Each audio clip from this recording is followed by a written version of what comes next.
Well, hello everyone and welcome to my video highlights of the FSR Pro Race around Silvers. And sorry it's a bit late, just didn't get around to recording this until I've been quite busy in the past weeks with college work.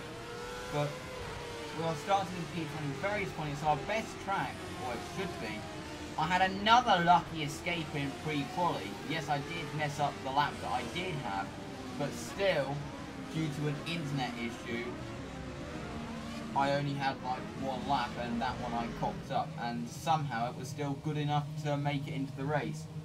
And I don't know what's going on, because it's the second time, but there's not really much we can do because it's a problem at the exchange, this internet is, but the internet cutting out and I didn't get the laps in, couldn't dial in properly, couldn't do the laps when the track was at its best.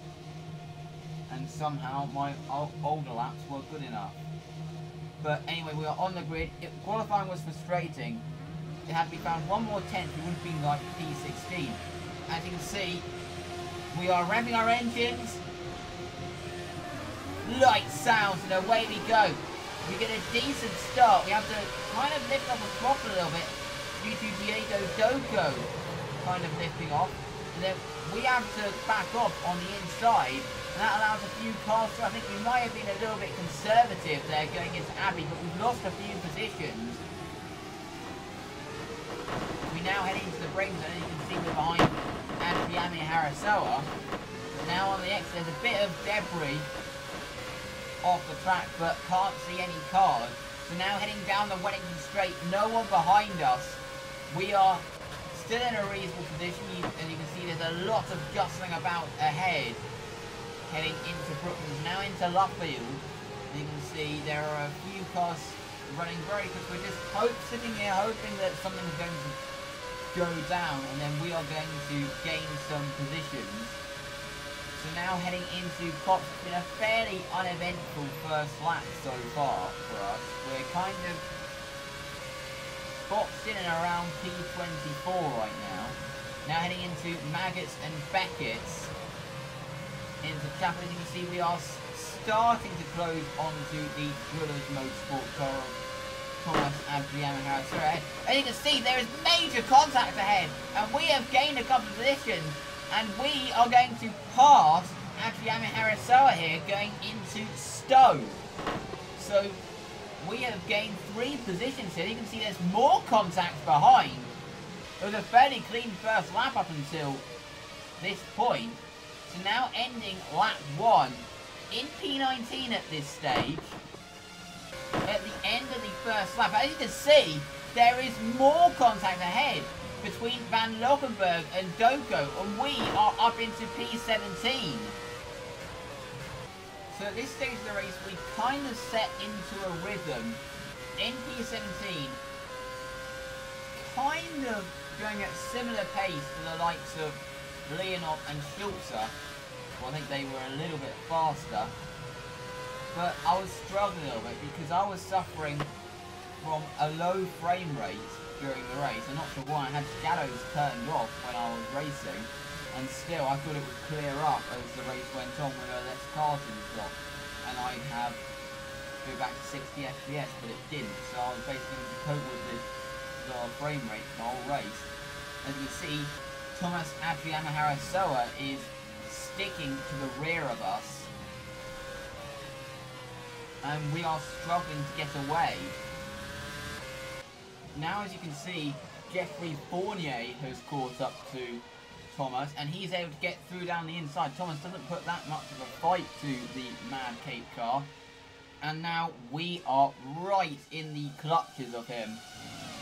So now heading into Abbey, he gets a much better run. He's in our slipstream, and he's able to get to the inside before we realise it. He's through. So unfortunately, we have lost a position. Now moving on to later in the lap, as you can see, we don't get the exit off of Chapel. And Thomas has got a run on us heading up towards Stowe, but we move to the inside to defend. And he's going to try it round the outside, but we have managed to defend that position. So we have managed to maintain 18. So now moving to a few laps later, as you can see, we don't get a great exit off of 8-3, and he's going to have another run heading up towards Brooklyn, but we're able to defend the inside, and we are able to keep the position. So we managed to hold off Adriana Harasoa for that entire stint, which was crucial not only because of track position, but also he was holding back a few cars that I was hoping to close on at the end after they pitted. For example, the likes of Schulze and Panzer, one of the ATR cars, I'm not sure which one it was. As you can see, we pit for the option tyres, and Thomas has followed us in. And we exit the pits, thankfully ahead of Adriana Harasoa.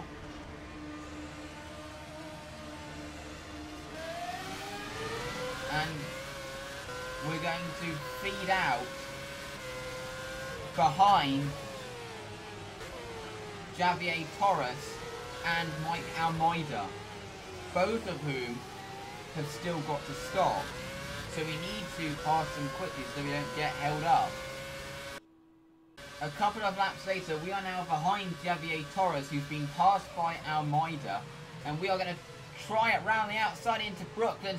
A little bit of contact, which is fair, wheel-to-wheel racing, and we have got the inside going into Luffield, and we have taken the position for the moment, but he's got a better exit, and he's going to have the run heading up towards Copse Corner. He's going to go to the inside, but a move into Copse was never on, and we have taken the position. So once the strategy's played out, I was in the end in P17, which is where I was on the last lap, and I was increasingly annoyed by that. I thought Silverstone would be my best track, but unfortunately I think the approach to the race that I had done was very wrong. I mean, I had limited practice, yes, I can say that, but due to exams and everything. But when I got to a level where I knew I was as quick as I was before, I didn't bother improving, which is not the right approach. As you can see, I finished in P17 and I'm very annoyed with that. As you can see, pace was just nowhere. But as I was saying, I had the complete wrong approach to this race, which was to not even try to improve once I got to the level I was at before, which is the wrong attitude because everyone else is improving, so I need to improve. I can't just stall my progress. So I only have myself to blame for my lack of pace in this race. So anyway, thank you very much for watching. My next FSR race is in Hockenheim this weekend, and as far as FSR is concerned, we'll see you then. Goodbye.